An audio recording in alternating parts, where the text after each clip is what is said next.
اعوذ باللہ من الشیطان اللعین الرجیم بسم اللہ الرحمن الرحیم الحمد للہ والصلاة علی آلہ اما بعد فقد قال اللہ تبارک فی کتابہ المجید بسم اللہ الرحمن الرحیم ومن المؤمنین رجال صدقوا ما عاہدوا اللہ علیہ۔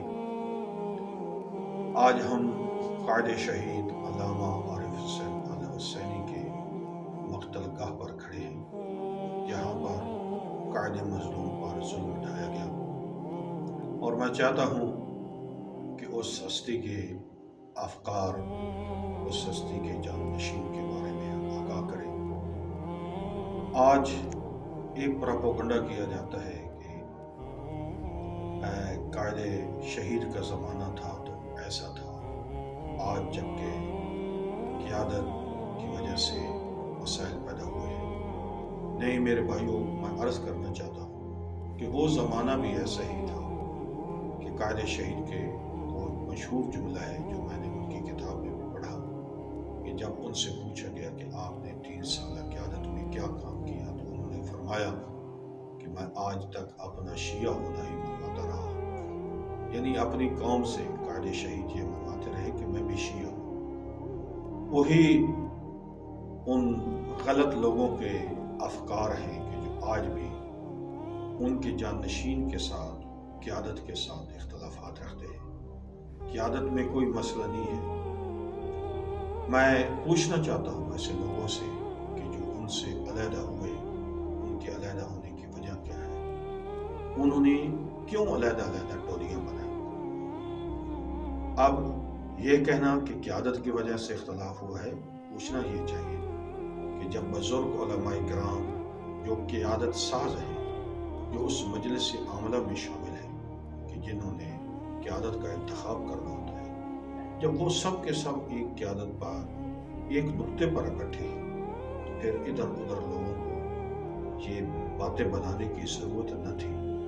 اور پھر یہ ہے کہ علیحدہ ہو کر کیا کیا ہے؟ سوائے قوم کے درمیان ٹولیاں بنانے کے، سوائے قوم کے درمیان اختلاف پیدا کرنے کے اور کیا کام کیا ہے؟ جب کوئی اللہ نہ کرے سانحہ ہو جاتا ہے تو اس وقت لوگوں کی پھر باتیں شروع ہو جاتی ہیں کہ قیادت کیا کرے۔ گزارش کرنا چاہتا ہوں کہ قیادت کے ہم جتنے ہاتھ مضبوط کریں گے اتنی ہی قیادت ہماری مضبوط ہوگی، اور یہ یقین رکھیں کہ قیادت ہماری مضبوط ہے۔ ہاں البتہ ایک مفکر قیادت ہے، ایک مدبر قیادت ہے۔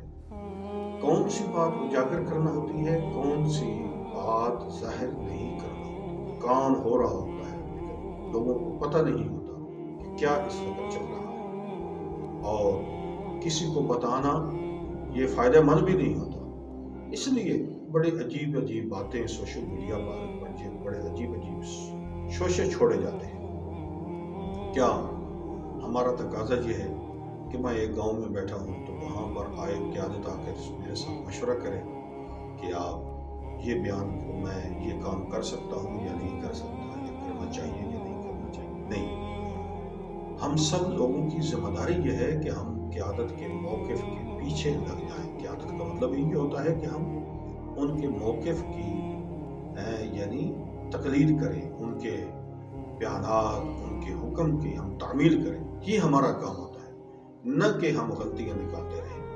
حضرت امام حسن مجتبیٰ علیہ السلام نے جب لوگوں سے بیعت لی تھی تو مولا نے اس بات پر بیعت لی تھی کہ اگر میں صلح کروں تو تم نے صلح کرنا ہے، جنگ کروں تو تم نے جنگ کرنا ہے۔ یعنی مولا نے اس بیعت میں یہ آپشن رکھا کہ میری صلح پر بھی اعتراض نہ کرنا، میری جنگ پر بھی اعتراض نہ کرنا۔ اس لیے قیادت کو ماننے کا مقصد یہ ہوتا ہے کہ جو قیادت اعلان کرتی ہے ہم اس کے پیچھے چلیں، نہ یہ کہ ہم ادھر ادھر کی باتیں کرنا شروع کر دیں۔ وہ ہم اگر بات کریں گے تو کس حیثیت سے بات کریں گے؟ ہمارے لیے کیا بات کرنے کا اختیار ہے یا قیادت کے حکم کی تعمیل کرنے کا اختیار ہے؟ لہذا آج کے زمانے میں ہمیں سوچنے کی ضرورت ہے، فکر کرنے کی ضرورت ہے، اور قوم میں اتحاد کرنے کی ضرورت ہے۔